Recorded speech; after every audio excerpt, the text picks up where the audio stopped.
ဟိုရှိရှိတုန်းကရွာငယ်လေးတစ်ရွာတွင်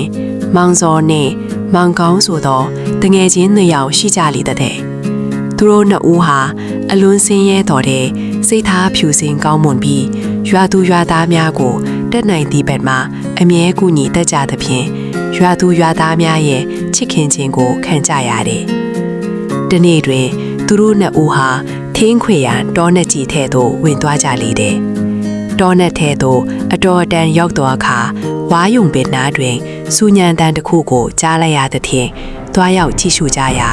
ဝေကြီးတစ်ကောင်နှင့်ဝေငယ်လေးတစ်ကောင်အချင်းချင်းရန်လိုကြိုက်ဖက်နေတဲ့မြင်ကွင်းကိုတွေ့မြင်လိုက်ရတယ်။ဝေငယ်လေးမှာတန်ရာတန်ချက်များထိအသက်ထွက်တော်မူအနေထားဖြစ်နေလေတဲ့။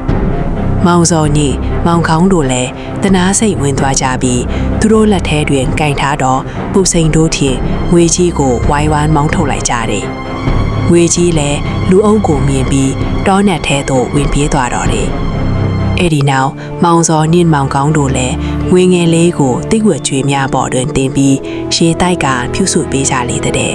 ။ထို့စဉ်ထူးခြားအံ့ဖွယ်ရာအဖြစ်အပျက်ကိုကြုံတွေ့ကြတော့တယ်။ဝေငယ်လေးကရုတ်တရက်အလင်းရောင်များတောက်ပါလာတဲ့လူပုံထဏန်သို့ပြောင်းလဲသွားလေတယ်။သူကကျေးဇူးရှင်တို့ကျွန်ုပ်မှာငွေတိုင်းဖီမှာမင်းသားကပါဖြစ်ပါတယ်။အပြင်လောကသို့လိုင်းလျှောက်ထွက်လာစဉ်မနာလိုသူညာ၏တိုက်ခိုက်ခြင်းကိုခံရပြီးအသက်အန္တရာယ်နဲ့ကြုံတွေ့ခဲ့ရပါတယ်။ယခုလိုကျွန်ုပ်၏အသက်ကိုကယ်တင်ပေးသည့်အတွက်အလွန်ပင်ကျေးဇူးတင်ရှိပါတယ်။တင်တို့နှစ်ဦး၏စိတ်ထားကောက်အတွက်ကျေးဇူးဆက်သည့်အနေဖြင့်တင်တို့နှစ်ဦးကြာရဆိုကိုတောင်းနိုင်ပါတယ်။ဟူဆိုလေတဲ့။မောင်စောနဲ့မောင်ကောင်းတို့က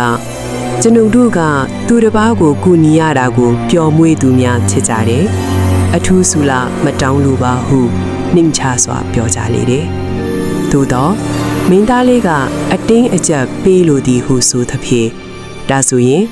မောင်စောကငါထရက်ရွှေငွေရတနာတွေထက်တောထဲမှာအလုတ်လုတ်ရတာမပင်ပန်းအောင်ဉာဏ်ပညာနဲ့အစွမ်းအစားကိုပေးပါဟုတောင်းဆိုလိုက်တယ်။မောင်ကောင်းကလည်းကျွန်တော်ကတော့ရွာမှာပဲအေးအေးဆေးဆေးစိုက်ပျိုးလုပ်ကိုင်စားချင်တာမို့တဘာဝဘေးအန္တရာယ်လေးကနေကာကွယ်ပေးနိုင်တဲ့ကံကောင်းခြင်းလက်စွပ်လေးတစ်ခွင်ပေးပါဟုတောင်းဆိုကြလေတယ်။မင်းသားလေးလည်းသူတို့နှစ်ဦးအားစုလအများကိုပေးအပ်ခဲ့ပြီးဒီလိုမကြားသွားခဲ့တယ်။တင်တို့ရဲ့ကူညီဖေးမမှုများကိုကျွန်ုပ်ဘယ်တော့မှမမေ့ပါ။တတိယပါကဤမောဘဝကိုလှုပ်ခါလိုက်ပါကျွန်ုပ်ရောက်လာပါမည်။အဲ့ဒီနောက်မောင်စောနဲ့မောင်ကောင်းတို့ထင်ခွေများဖြင့်ရွာတို့ရောက်တော့အခါတို့မောင်းထုတ်ခဲ့သောမွေကြီးကသူတို့ကိုမျက်မှောင်ကျုံပြီးကြည်နေခဲ့တယ်။မွေကြီးလည်းလူအသွင်ဖန်ဆင်းကအထက်တန်းစားတထေးတူအသွင်ဖြင့်ရွာထဲသို့ရောက်လာပြီးမောင်စောနဲ့မောင်ကောင်းတို့အားဒုက္ခပေးရန်ကြံစီတော်တယ်။တရက်တွင်မောင်စောနဲ့မောင်ကောင်းတို့တော်တဲ့သို့ထင်းခွေသွားစဉ်မွေကြီးကအစိတ်ပြင်းသောမွေဟောက်များကိုလွှတ်၍သူတို့ကိုတိုက်ခိုက်စေတယ်။မောင်စောအသက်အန္တရာယ်နှင့်ကြုံရခြင်းတွင်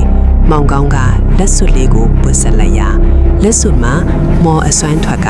သူတို့ကိုဝေးရန်မှကာကွယ်ပေးသောကြောင့်အန္တရာယ်မှလွတ်ကင်းသွားခဲ့ကြတယ်။သို့သောဒုက္ခကဒီလောက်နှင့်မပြီးသေးပါပဲ။မြွေကြီးသည်လူအသွင်ဖန်ဆင်းကဥပဒန်းဟူသောအမည်ဖြင့်အထက်တန်းစားတထေးဟန်ဆောင်ပြီးရွာထဲသို့ရောက်လာကမောင်စောနှင့်မောင်ကောင်းတို့အားဒုက္ခပေးရန်ကောလာဟလများကိုဖြန့်ဝေတော်သည်မြွေကြီးကရွာသူရွာသားတို့မောင်စောနှင့်မောင်ကောင်းတို့ကသူတော်ကောင်းရောင်ဆောင်နေအားပါသူတို့တောထဲမှာတကယ်လုတ်ခဲ့တာကမြွေတိုင်းဖြီကမင်းသားလေးကိုဖမ်းဆီးသည်ရက်ဆက်စွာနှိပ်စက်နေကြတာဖြစ်တယ်သူတို့ရဲ့စိုးသွမ်းတဲ့လောက်ရက်တွေကြောင့်မြွေမင်းကြီးကအလွန်စိတ်ဆိုးသောကြောင့်ဒီနှစ်တော့တီးနှံတွေပျက်စီးပြီးမိုးခေါင်ရေရှာထိလိမ့်မယ်ဟုလှုပ်ကြံပြောဆိုလေသည်ထိုစကားကိုကြားသောအခါရွာသူရွာသားများမှအလွန်တရာစိုးရိမ်ထိတ်လန့်သွားကြပြီးမောင်စောနှင့်မောင်ကောင်းတို့ကိုရွာထဲမှဖယ်ထုတ်ရန်ပင်ကြံစီလာကြသည်ထို့ကြောင့်မောင်စောနှင့်မောင်ကောင်းတို့ဟာအလွန်ပင်စိတ်ပြတ်အားငယ်သွားကြသည်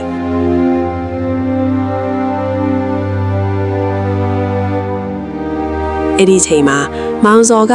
မင်းသားလေးပေးခဲ့တော့မောပူဝါကိုတတိယသွားပြီးလှုပ်ခါလိုက်လေသည်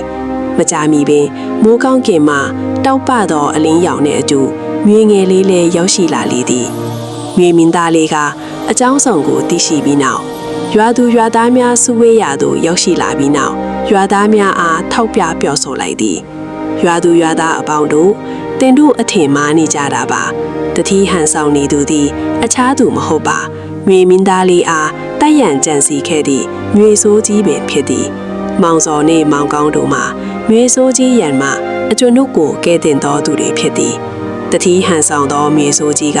ထင်တို့ကိုသွေးထိုးလိပ်စားသည့်မိတ်ဆွေကောင်းတို့ကိုဖျက်ဆီးရန်ကြိုးစားနေခြင်းသာဖြစ်သည်ဟုရှင်းလင်းပြောဆိုလေသည်